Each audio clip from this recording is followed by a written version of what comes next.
Hello and welcome back to Umineko. When last we left off, the new witch Eva-trice had been testing out her powers.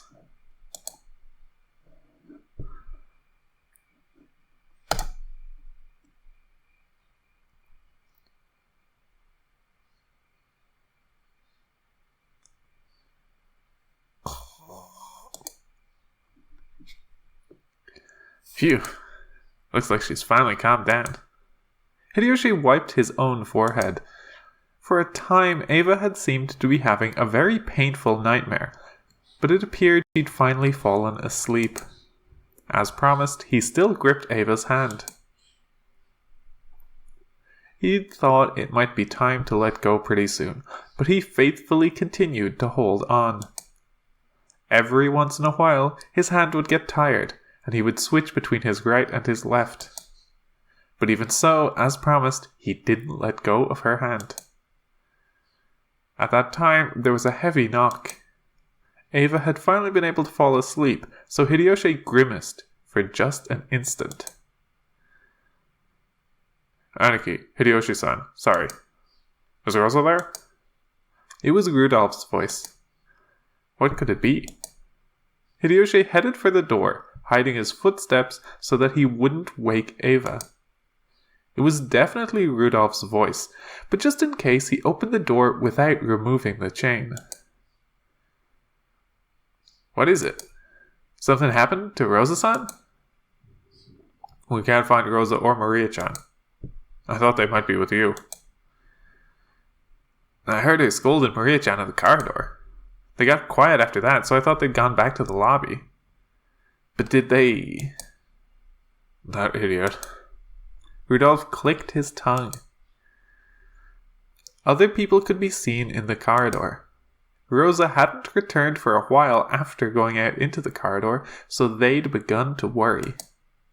Near the front door, Natsuhi pointed at the unset chain.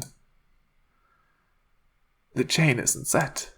They must have gone outside to see that rose after all. How extraordinarily careless to go out and leave the door unlocked. What a troublesome person. I'm more worried about Rosa-san and Maria-chan themselves. Right. Hey, brats. Where was this Rosa Maria's? I'm pretty sure it was in the flower bed, right in the middle of the rose garden. If that's where they are, we should be able to spot them pretty quickly if we go. Dad, shouldn't we bring them back here as soon as we can? Of course. We'll bring them back and give them a good spanking. I'll dash out there and come back. Lock the door as soon as I go out. Dad, I'll go with you. Don't be stupid. It's obviously a brat's job to watch over the house with Mama. What is it? Did something happen? Sorry, did I wake you up? It seems Rosa-san took Maria-chan outside. How reckless of her. Rosa and Maria-chan are outside? In the rose garden? That's right. Oh, did you hear? Maria-chan was causing a ruckus because she wanted to see this rose. They mustn't. They mustn't go to the rose garden. Tell Rosa to stop. There's no telling her to stop now. It looks like they left a while ago. Seriously, how reckless of them. That's not it. Not the rose garden. There's a witch there. And she's waiting for a sacrifice. Rosa, you mustn't go. Oh. Eva cowered again, holding her head. Her complexion looked very bad. What is it? Did the fever make you dream something bad? It's a dream. Yes. In the rose garden, the witch doing that to Rosa and Maria-chan. That's right. It's a dream. It must be. Calm down. I'm here in this room. And the chain is set. The shutter's closed on the window and we've even got a gun. This room is just like a fort. There's nothing to be afraid of. Hideyoshi beat his chest, trying to calm her, But Ava's insecure expression didn't change. Under the covers, Eva kept praying that the grotesque nightmare she just had was only a dream.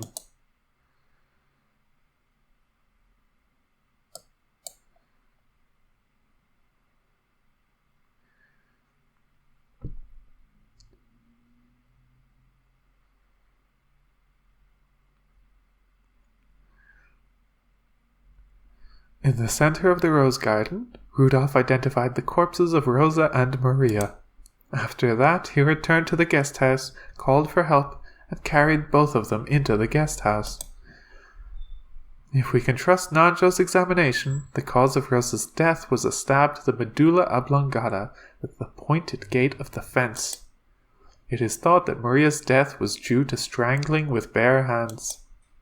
However, due to the devil's proof, we cannot discount a misdiagnosis. And we've got a little update.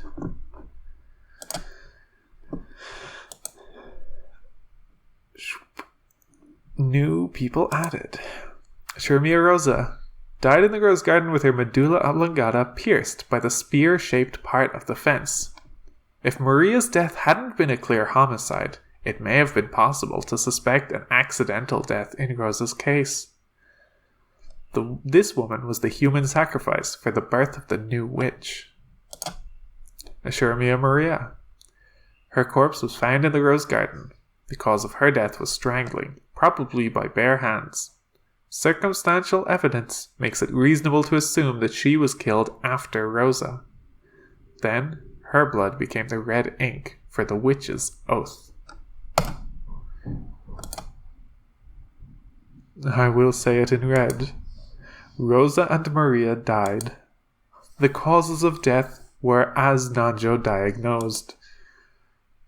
She wasn't eaten by a spider, nor was she crushed by a mountain of cake. Don't worry. So, you argue that even though you toyed with their deaths so much, it's all fine because the corpse is neat and clean?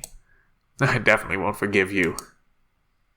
I definitely won't forget all of that brutal treatment you gave Aunt Rosa. So I won't forgive you. Like I said, that wasn't me. I believe I gave them a much more peaceful death than the way she treated them. Shut the hell up. I'm not talking to you. It was stated that there are no more than 18 people on this island, and now that 8 people are already dead, we can narrow the field of suspects down to 10. One of them probably killed those 2. Or could it also be an accidental death? Like Maria was having a tantrum, and when Aunt Rosa tried to stop her crying, she misjudged how much power she was using and accidentally killed her. Then she was so upset that she slipped and fell, landed on the fence, and unluckily died. How's that?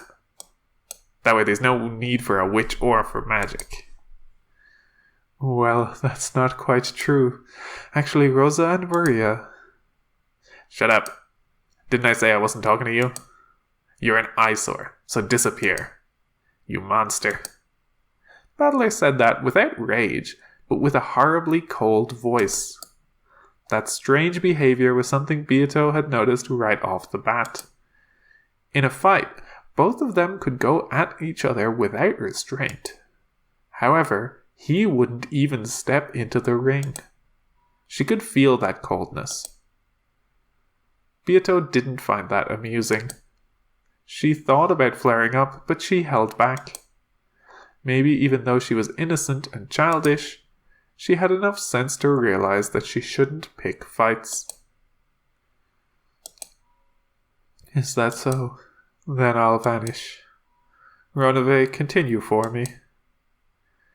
Certainly. Will that be satisfactory, Battler-sama? There are no problems with her proposal. If Battler-kun doesn't want to see Beato's face, perhaps that will do. Do what you like. If I can live without seeing that monstrous face, I don't care about anything else.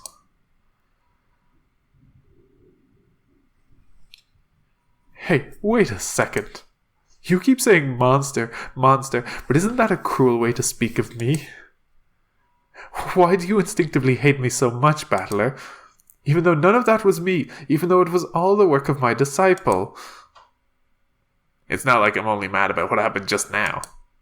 It's been like that from the very beginning. Hey, battler, don't misunderstand, okay? Aren't we just a pair of players confronting each other through a game? We look for moves to make things painful for each other, but... Don't get the wrong idea. I don't hate you because you're my rival in this strange game about whether I accept you as a witch or not. I just can't forgive how senselessly cruel you are.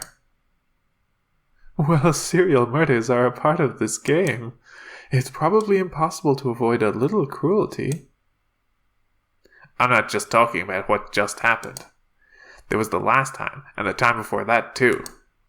Tearing everyone's stomachs open and stuffing them with sweets, plowing their faces. What was the point of all that? Well... When it comes to closed room murders and tricks and alibis, I'm willing to give you a pass. You want to claim that this is a murder done by magic? So I'll grudgingly accept that those complicated crimes need to occur. But what exactly is the point of all those grotesque murders? Well, nothing much. That's right. They don't mean anything. You're just fooling around by mangling the corpses for fun. That has nothing to do with whether you're a witch or whether it could or couldn't be done with magic. You're just exploring the depths of cruelty for fun. This isn't about whether you're a witch or anything like that. There are just some things I can't forgive as a human. What do you mean, as a human? For example, the 6 people of the first Twilight for this game. Well, other than Grandfather being burned black, the other corpses were killed in a normal way, without any unnecessary shaming of the dead. It wasn't clear whether the weapon was a spear or a gun, but anyway, as far as killing goes, that was acceptable. It was much better than the nonsensical grotesqueness and cruelty from the first Twilight last time, or the time before that. And this time there were 6 closed rooms tied together to make a closed room chain. That was sort of interesting. When we were going back and forth with each other that time, to be perfectly honest, I thought it was just a little fun. You were frantic to make me accept your existence, and I was frantic trying to deny it.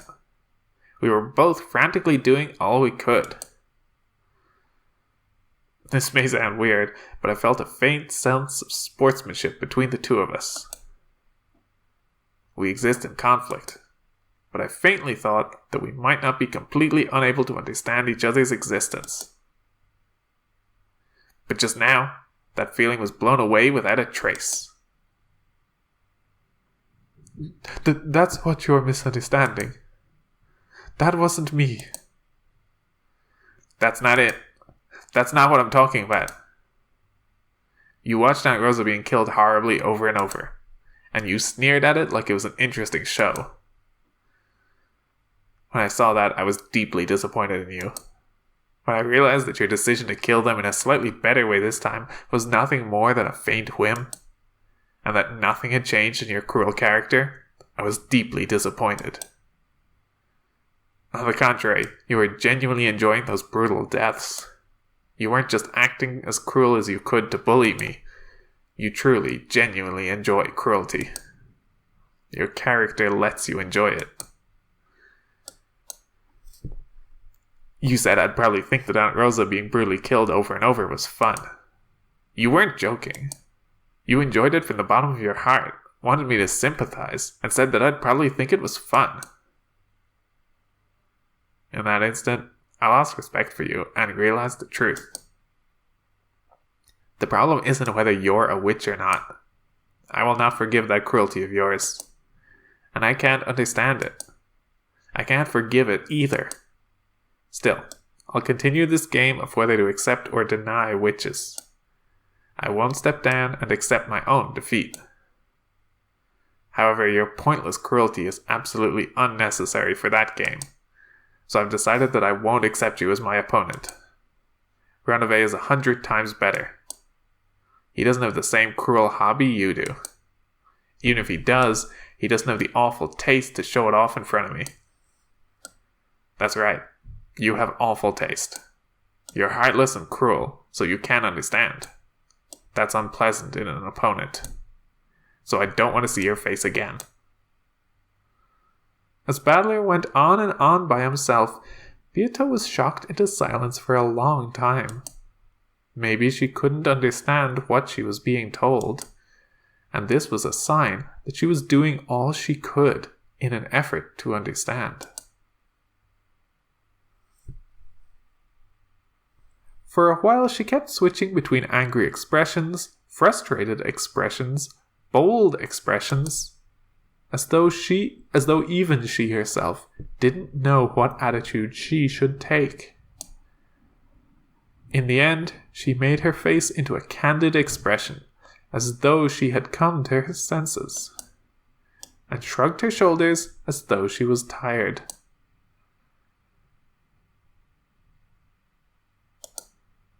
In that case, do as you like. From now on, I will continue this game through Ronove. You have no complaints as long as I don't show myself, right? For the time being. But I definitely won't forgive all of your cruel actions up until now. And I definitely won't accept you. For that reason as well, I won't back down from this fight you've picked. And I definitely won't lose. That's all there is to it. Beato, no matter how many more excuses you give, his impression will not waver. I have something to talk about later. Until then, stay back. Indeed. Understood. Then I'll vanish until you call. Looking lonely, Beato turned her back to them and vanished. Battler watched, a slightly displeased expression on his face. He thought his argument had been valid, but for some reason, his mood didn't clear up. She's an idiot. That's true. An idiot, and a straightforward one. That idiot watched Aunt Rosa get killed horribly with me, then turned around with a huge smile on her face. She really believed that she could laugh at me with me at that cruel show. She really believed that I could sympathize with that emotion. Looking at that innocent smile, I felt just horrible. It would have been much better if she'd said it with her normal bullying face. Damn it. Milady has never had the experience of having a friend. In addition, she has probably never had something spoken to her that strongly. Madam and I are her attendants. No matter what we say, it will not reach her ears. For Milady, this is also... Don't screw with me. I don't remember ever becoming her friend. That's true enough. My apologies. There is one thing I would like to thank you for. Thank you for not backing down from that child's game. She spoke with words of gratitude, but for some reason Battler made a displeased face. Then, as though in self-derision, he chuckled. Now that I've even got witches and demons thanking me, I'm screwed. Let's resume the game. Of course, I don't intend to go easy on you.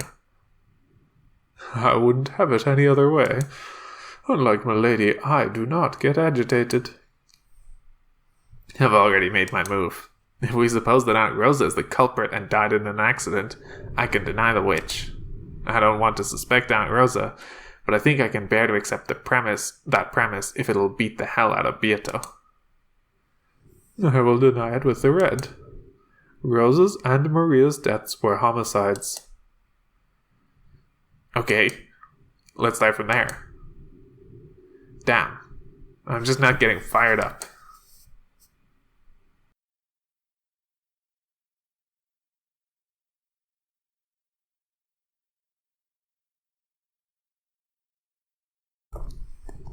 With Rosa's and Maria's deaths, it was now clear that the culprit was still hiding somewhere, trying to add even more murders to this chain. as he shed tears, Rudolph scolded Rosa's corpse for being reckless several times. But Rosa would never respond to that again. They decided to place the two corpses in one of the guest rooms and to seal it until the police arrived. The second murder, the murder of the second Twilight, had delivered a heavy blow to everyone. It had blown away the optimism that some of them had held. The thought that a crime didn't actually occur, and it was all a game or a farce by Kinzo and the servants. Trying to distract themselves from the loss of the people they liked, George and Jessica had spent the whole time since morning talking about every possibility. And they had distracted their hearts by supposing that these murders might actually have all been an act, and that Shannon and Cannon were only pretending to be dead. When the next murder occurred, it destroyed that thought, and they were once again struck by the fact that the person they liked had most definitely been killed. The tears that they thought had died away began to drip down once more, and Battler couldn't think of anything to say to them.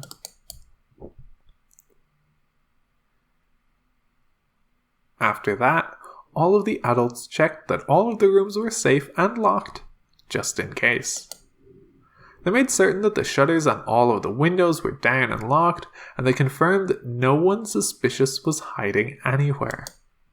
On top of that, they checked their weapons once again, and checked with each other to make sure that they were mentally prepared, so that they wouldn't hesitate to fire off a preemptive shot if they saw the shadow of a mysterious person. Rosa's gun had been found near the scene of the crime. Someone had gone out of their way to leave it there, so everyone suspected that it was some kind of trap. But when Hideyoshi delicately used a fire iron to fire off test shots, it was able to discharge without incident.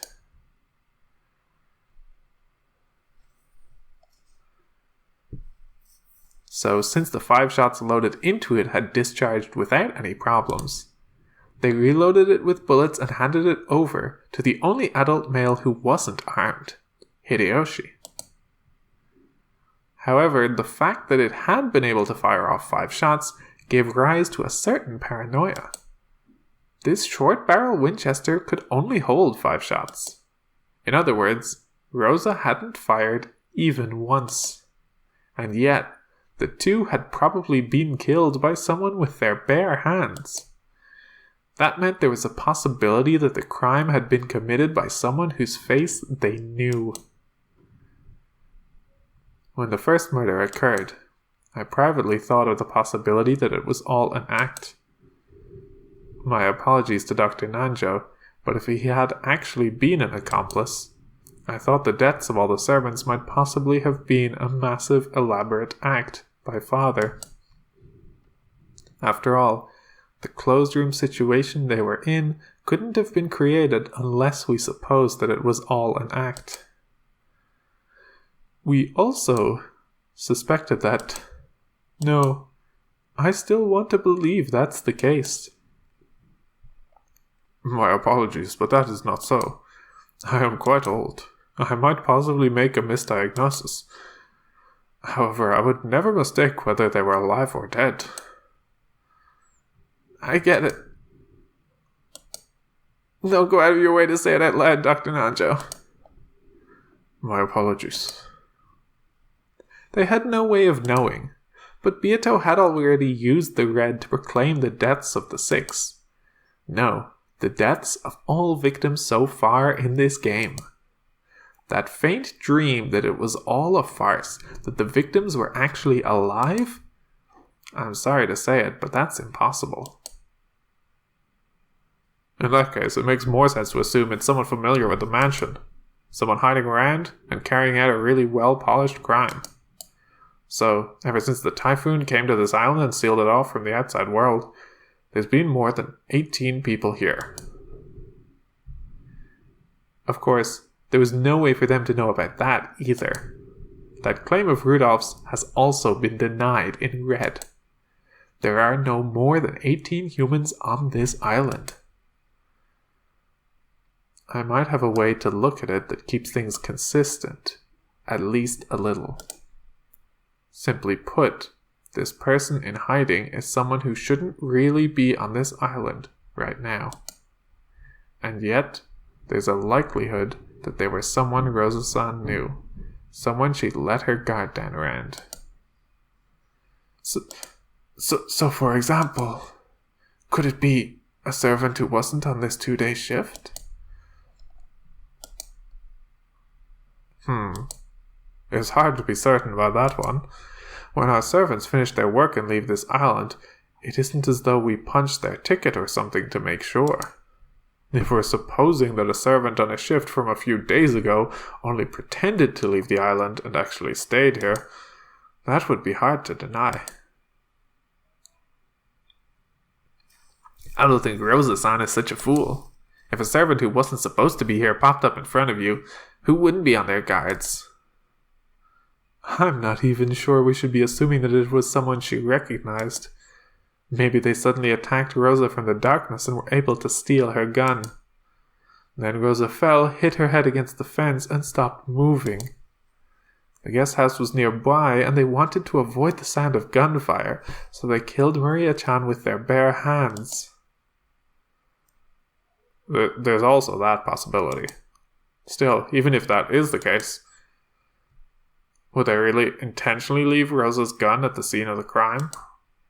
We don't know what the culprit's armed with, but they've got to feel insecure about our guns. Wasn't that a perfect chance for them to thin out our supply? Why would they intentionally leave it at the scene of the crime?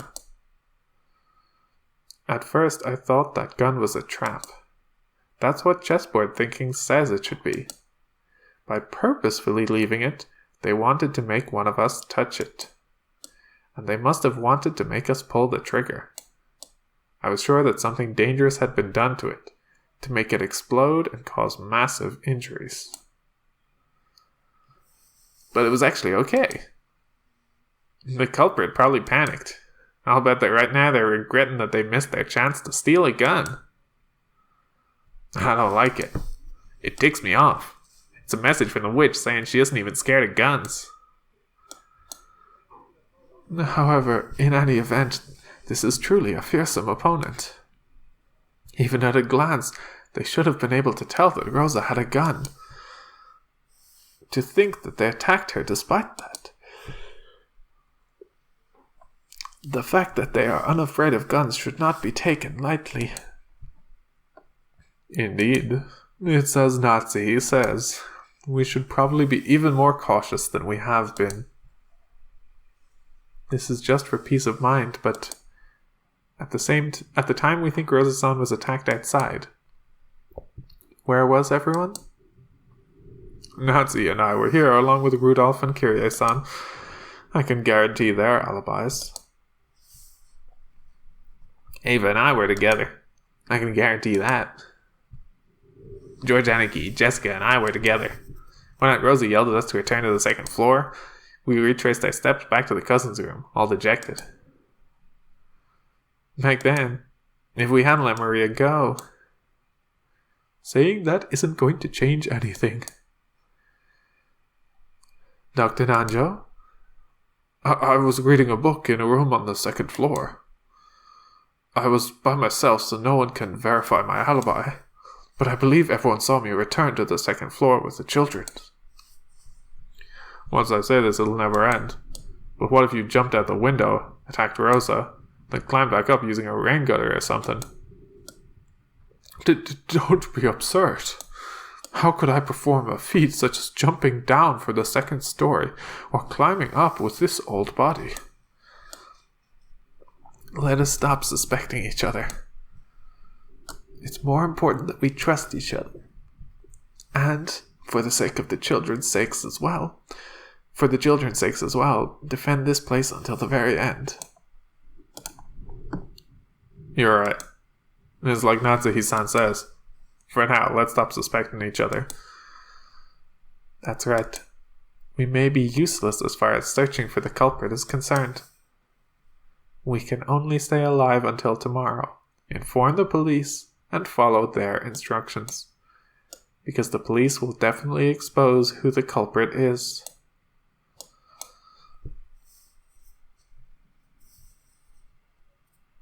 What is it, Ava? Is your body still feeling bad? Mother, what's wrong? Are you okay? Sorry. It looks like my fever is still strong. I'll be fine, so leave me alone. When they looked, they saw Ava staring at the floor, her breathing harsh again. She had been able to act firm for a time due to the urgency of their situation. But it seemed her body wasn't at its best after all. Yeah, I killed those two. Now we're the only ones who know about the gold. I won't give up even a scrap to the other siblings.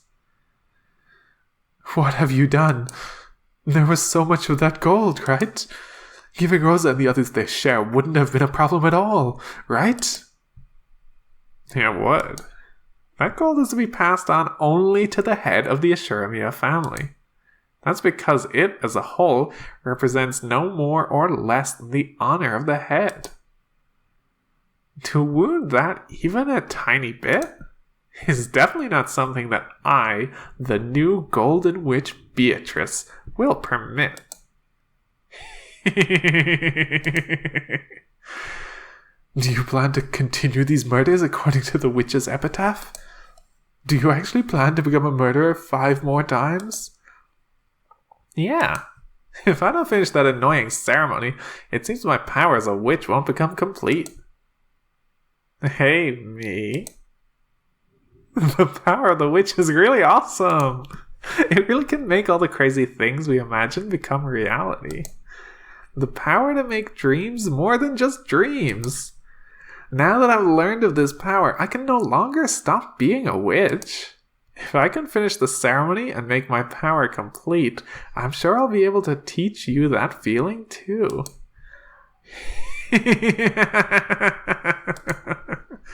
Stop acting like a fool. Haven't you played at being a witch enough? We found the gold, and we've even been promised the position of the successor. We'll probably need to tightrope walk just a bit, but by now that's a dream that will definitely come true. Beyond that, what more could you wish for? I wanted to become a witch. I don't give a damn about that dream. That's alright. Because I kept holding on to that dream, I've lived at this age forever. When you became an adult, you threw that dream away. No matter how long you wait, the rabbit holding a clock won't visit you. And you won't be able to meet Humpty Dumpty. Of course, you definitely won't be invited to the land of cards. Because you gave up and accepted all that. You became an adult. So you don't want to become a witch or anything like that anymore. You've even forgotten that it truly was your own dream at one point. Anyway, stop it. I've already gotten my hands on 2 dreams. The gold and the position of head. That's more than enough. So please, your dream has nothing to do with me. Stand down. No way. Magic's too interesting. Also, those 2 dreams of yours both became true because of my magic. It wouldn't be fair if my dream didn't come true too. I am grateful for your magic and I acknowledge that you are a real witch. So just stand down and return to the inside of my heart and never appear again. No way. We're both misunderstanding each other, aren't we? That's right. I'm not you anymore. You are a Ciconia Eva. I am the Golden Witch Beatrice. So it's not my responsibility to go back inside your heart.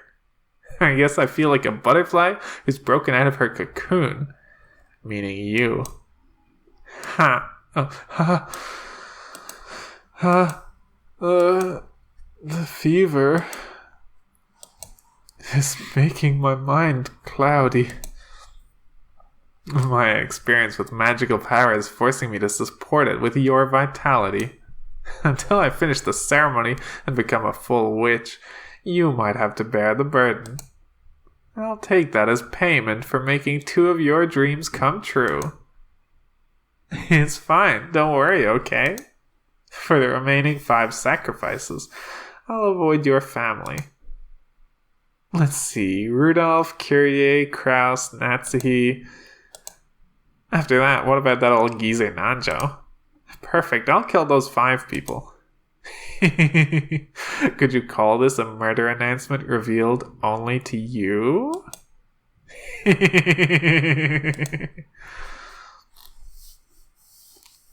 Eva finally crouched down.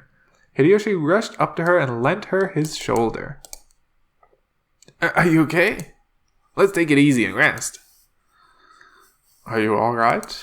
Dr. Nanjo, take a look at Eva. When Nanjo and George tried to approach, Eva made a gesture to stop them. Thank you. I'm fine, Dr. Nanjo. I'm taking medicine. I apologize for saying this during such an extreme situation, but let me rest a little longer. Mom, I'll lend a hand too. Thank you, but I'll be fine as long as your father watches over me. Go back to the 2nd-story cousin's room and don't come out no matter what. Understood? No matter what happens, you must not leave the guest house. Outside. That witch will... Oh. Don't talk anymore. Sorry, everyone, but I'll be watching over Eva in our room. Tell us if something happens. Hideyoshi and Eva retreated from the lobby. However, Eva wasn't the only one who wasn't feeling good.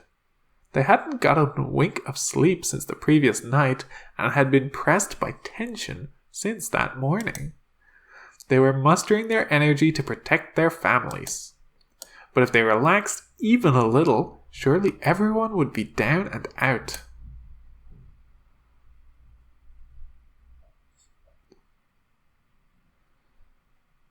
Everything has gone as planned until now, but from here on out it will become difficult, you see. Difficult? Meaning? Indeed. Normally, as the ceremony progresses and the victims increase in number, they begin to tighten their guard. And in most cases, they hole up in one place and stop moving. That is extremely inconvenient for us. Are you saying that we witches are inferior to a bunch of humans in a group? Witches are never inferior to humans. However, perhaps you could say that times change, and the humans have gotten their hands on a poison. This wasn't a problem long ago when people believed in witches, but just like that annoyance battler, people in the current era deny magic on a fundamental level. In other words, their existence itself is anti-magical.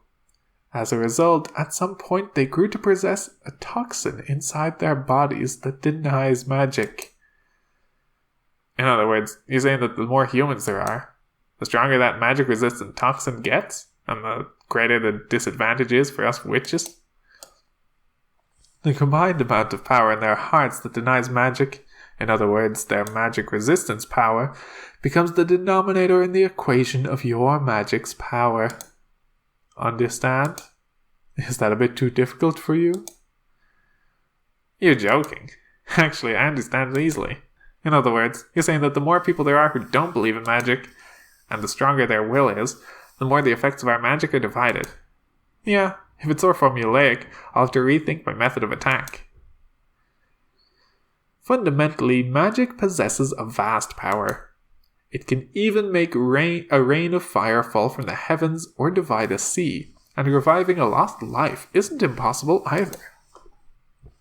However, that power is extremely weak against the toxin that rejects it. And that toxin started piling up in humans since the time they forgot to respect things sacred. Until finally, this earth was covered with enough toxin that the miracles of magic could not be displayed. Thus, witches from across the world were chased from their dwellings. They had been forced to choose to throw away their magic and live as humans, or else live in hiding, in remote areas where the toxin of humans didn't reach. In that sense, Rokkenjima, with its population of only a few dozen humans, was extremely favorable for witches. And even more favorable was the existence of the ghost story about the witch who lived in the Rokkenjima forest. In other words, by permeating the island with the fear that a witch might exist, the magic-resisting toxin from the humans was weakened. A small population, and room for them to acknowledge magical beings. In other words, minds that were only weakly anti-magical. Only by existing in the valley where those two converged could a witch live in modern times.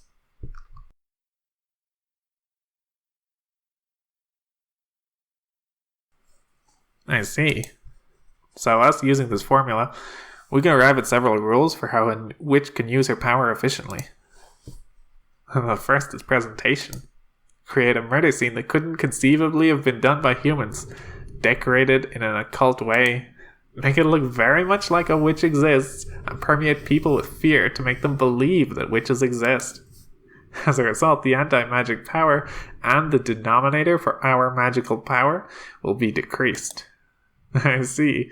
So this is why the creepy magic circles of the first Twilight were created. That's right, exactly.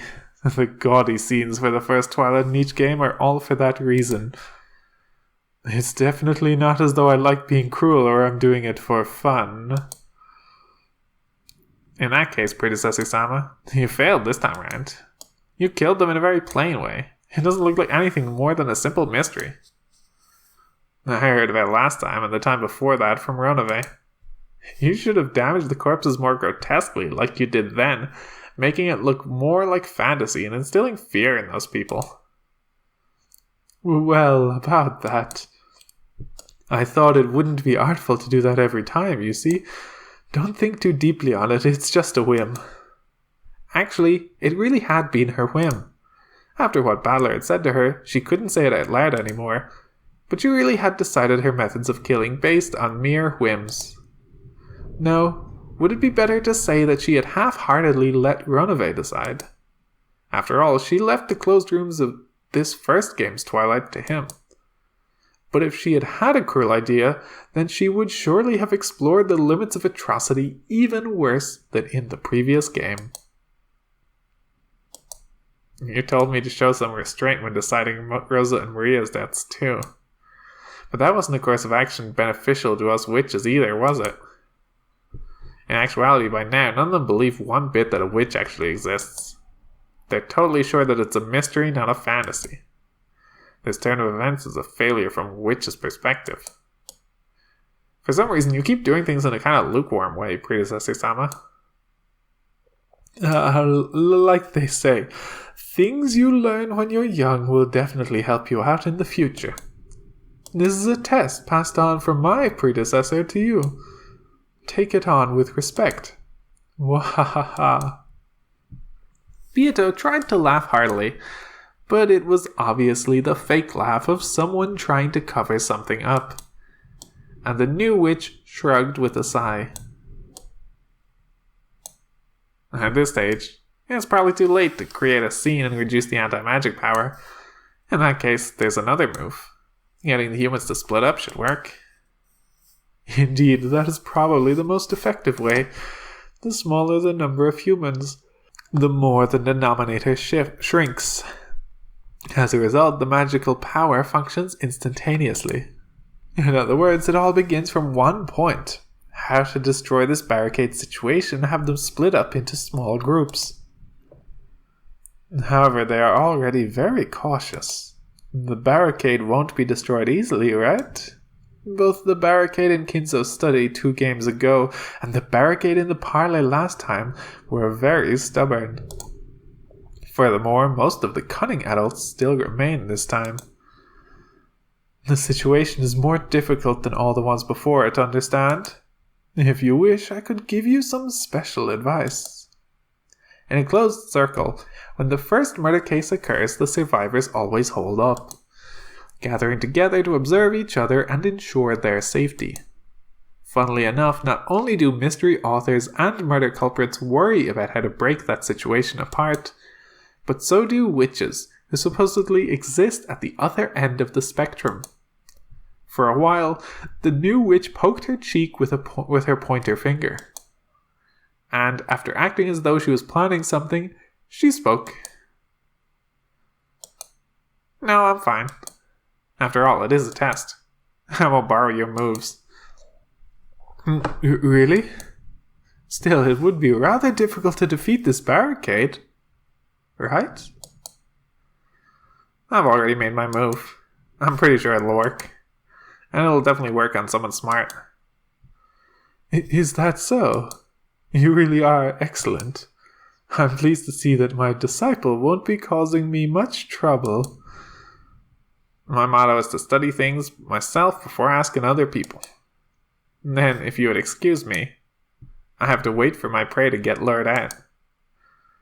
"Indeed. Well then, handle it with care." As the new witch lowered her head, her face blank, she turned into gold butterflies and vanished.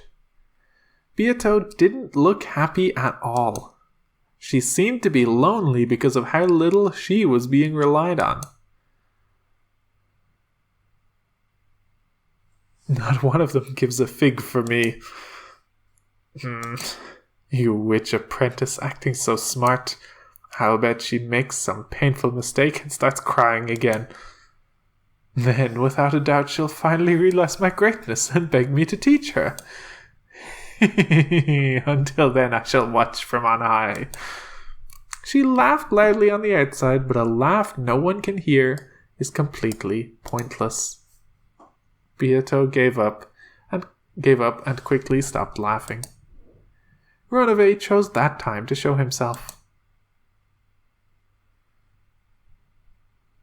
"Excuse me, milady. The game of the second twilight with Battler-sama has ended." "I see. Good work. What was the result?" "My sincere apologies. I was forced to resign. By saying in red that both deaths were homicides, I made Battler-sama revise his claim of Rosa strangled Maria to death, then died in an accident.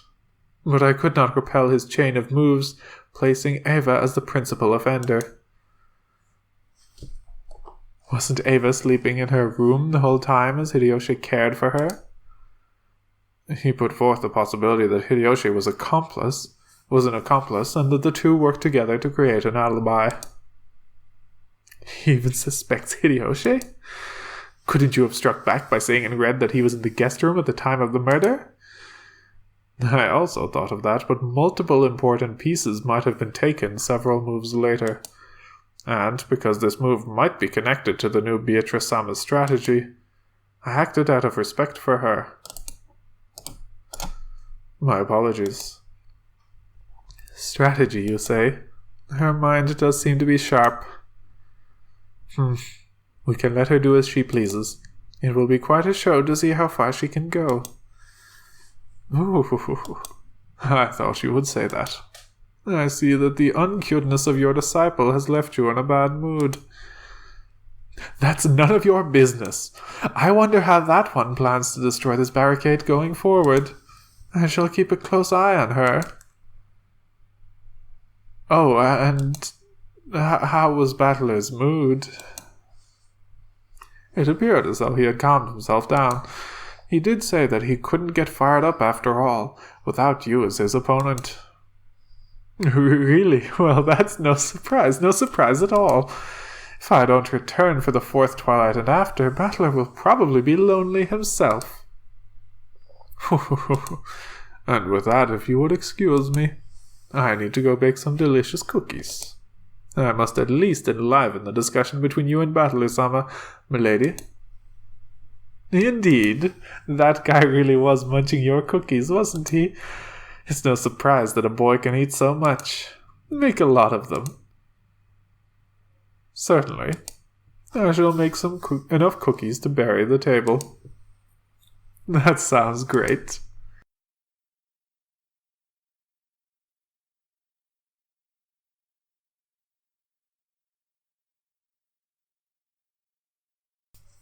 What's going on? What did you want to talk about? Kyrie called Rudolph out into the corridor. It was obvious that she wanted to talk about something that she didn't want the others to hear. Yeah? I want to go outside.